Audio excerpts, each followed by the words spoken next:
بسم الله الرحمن الرحيم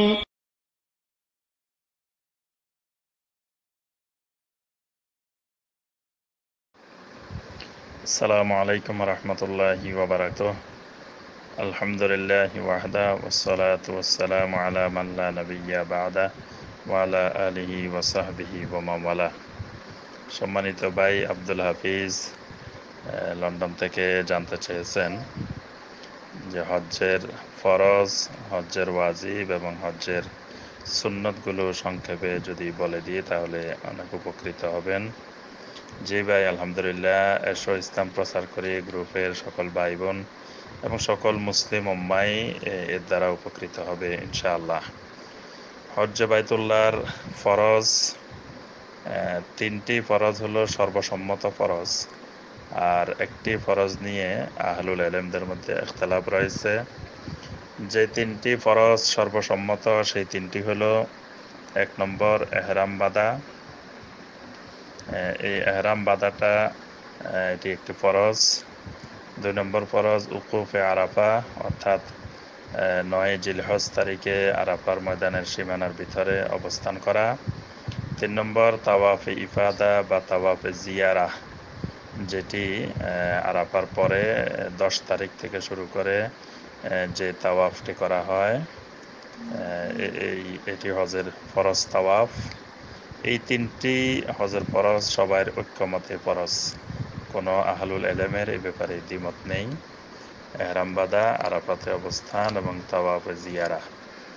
আর একটি ফরজ নিয়ে ইখতিলাফ রয়েছে, সেটি হলো সাই করা। as-সাই বাইনাস সফা ওয়াল মারওয়া, সফা এবং মারওয়ার মধ্যে সাই করা, এটি অনেকের মতে এটি ফরজ, আর কারো কারো মতে এটি ফরজ নয়, এটি ওয়াজিব। হজের ওয়াজিব যেগুলো, হজের ওয়াজিবগুলো হলো: 1 নম্বর ওয়াজিব হলো সাই করা, যেটি আমরা একটু আগেই বলেছি যে এটি আবার কেউ কেউ ফরজও বলেছেন। অনেকের মতে এটা ফরজ, আবার কারো কারো মতে এটি ওয়াজিব। 2 নম্বর হলো এহরাম বাঁধার কাজটি মিকাত পার হওয়ার পূর্বে সম্পন্ন করা, এটা একটা ওয়াজিব। অর্থাৎ এহরামটা মিকাত পার হওয়ার আগেই করতে হবে। হজ্জের বা উমরার নিয়তটা মিকাতের আগে করে নিতে হবে, এহরাম আগেই হতে হবে। এহরাম যদি কোনো কারণে মিকাতের আগে না হয় তাহলে তার ওয়াজিব তরক হবে। 3 নম্বর ওয়াজিব যেটি, সেটি হলো উকুফে আরাফাতে সূর্যাস্ত পর্যন্ত থাকতে হবে। অর্থাৎ আরাফার ময়দানের অবস্থান সূর্যাস্ত পর্যন্ত হইতে হবে। সূর্যাস্তের আগে কোনো অবস্থায় আরাফার ময়দান ত্যাগ করা যাবে না। এই সূর্যাস্ত পর্যন্ত অবস্থান করা, এটি হজের একটি ওয়াজিব। 4 নম্বর ওয়াজিব মুজদালিফায় রাত্রি যাপন করা। 5 নম্বর ওয়াজিব মুজদালিফার পরে কমপক্ষে 2 রাত্রি মিনায় উদযাপন করা, মিনায় রাত্রি যাপন করা, মাবিতে মিনা। কেউ কেউ আবার এটিকে সুন্নত বলেছেন, তবে ওয়াজিবের মতটি এখানে শক্তিশালী। আর 6 নম্বর ওয়াজিব হলো জামারায় কঙ্কন নিক্ষেপ করা।